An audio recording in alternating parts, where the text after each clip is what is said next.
I can't look at my husband without feeling guilty after nearly deleting our daughter. How do I even fix this?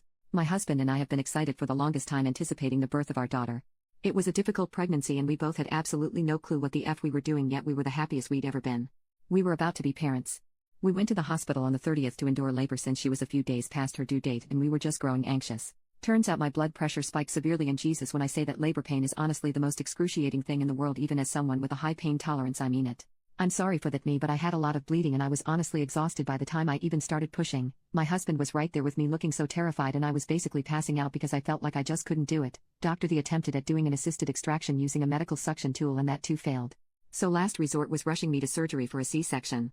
I was put under and woke up to being wheeled back to her room. I kept asking where she was and my husband just told me she was being taken care of and I needed to rest. Apparently it took longer than normal for me to even wake up. When I was coherent enough, I found out there had been some complications. I was like, but she's okay, right? And my husband said, yeah, she's perfect. She just needed extra care because of how traumatic the birth was on both of us. My heart rate got dangerously low at 1.2 and my husband was dealing with all of this alone. She stopped breathing and also ingested some fecal matter and it took 15 minutes of chest compressions to get her back again. My husband had opted to wait to tell me this after I'd still been put on high alert due to my blood pressure and he didn't want me to risk spiking it again as THT was a major concern. The doctor told me she is doing well, she's alive, but they can't tell what kind of damage lack of oxygen might have to her brain. Is she gonna be okay? Or how it might affect her in the future because it's too early to tell the severity of it all right now. I just stared at my daughter hooked up to all those tubes in an incubator. I walked to the bathroom and sat on the floor crying for an hour. I feel like I failed her. My one job was to get her into the world safely and I couldn't do that. I couldn't do it right and she might suffer because of it. My husband thinks I'm mad at him for not telling me the truth earlier, but I know he had a similar meltdown from what my family told me while the doctors were trying to help me as well. I told him I understand, but I don't think he believes me. I just can't talk to him properly. I told him I failed us and he just keeps being amazing and positive and I feel like I don't deserve any of it. Granted, it hasn't been a week yet. My daughter is still in a neonatal ICU unit doing well, but I feel like a horrible waste of the term mother and wife right now. I don't really know what advice I'm looking for. How do I help my husband? My daughter? Lol, myself? I know we need counseling, but I'm still healing and shouldn't be on my feet, but I'm doing hospital runs to be able to see my daughter frequently and bring her the milk I pumped. All our focus is on getting her home at the moment.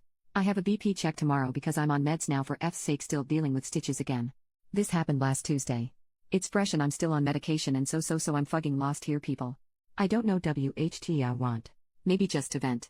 I've seen some pretty amazing people in this sub and I just feel utterly defeated at the moment. I woke up from a nightmare dreaming about being BK on THT bed during labor pushing and I woke up crying with him holding me. I just don't know where to go from here. Update 1. So the hospital called me back. Basically I need to do feedings with Leah while she's on all her meds. Luckily the feeding tube is out, which is a big yay. But I need to be here now 24/7 sleeping in a chair. Basically because of a lack of beds and dealing with a screaming newborn. I have zero idea how to care for it and I just want to scream. My husband isn't allowed in the room at all because it's shared with other moms who are also breastfeeding constantly, so if he wants to see us we have to go stand in the hallway. And right now she's getting blood drawn screaming bloody murder while I wait outside trying to not cry. I'm failing, by the way. I'm crying, lol. They said a few more days and I don't know if I can do this. I did tell the doctor I wanted to speak to a therapist though. Leah is doing well. She had an infection. Thomas is on antibiotics, hence the blood tests to see if it's cleared up. They say a few more days, but I can barely manage the nights on my own. She's constantly up and crying and I feel like I don't know what the F to do, so I sometimes cry with her. I just want us to go home. I miss my husband, who is busy missing meals because he's so focused on us. He's not feeling too well, RN. When I asked him when last he ate properly, I had to help him remember, and that was Sunday night. At home is support and love and family. That's all I'm focused on now. Taking such good care of her here that the doctors want to send us home. Adding some details, now is the waiting game.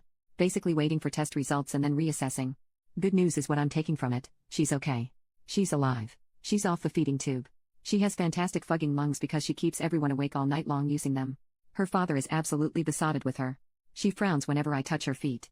I don't like people touching my feet either, lol. She's gorgeous. She really is. I want to go home. I want her to go home. I need support. I'm trying to hold on the best I can and not fall apart.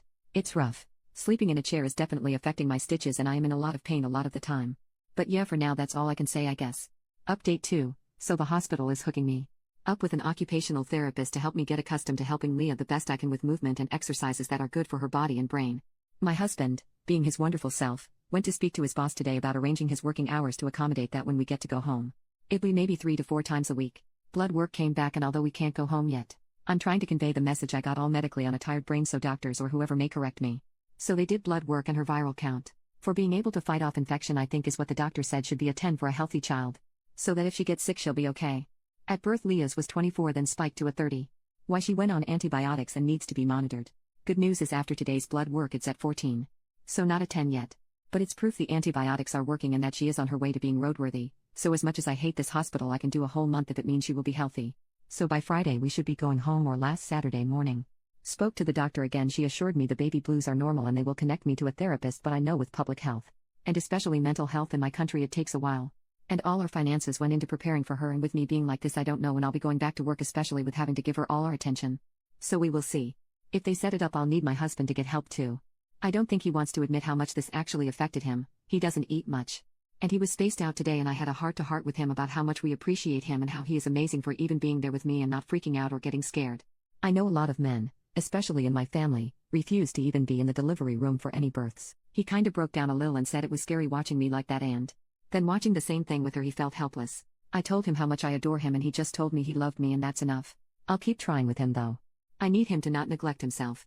He is absolutely in love with her. Thomas even finds her frowning to be the most adorable thing in the world. I think I lost him lol. So yeah, that's about it.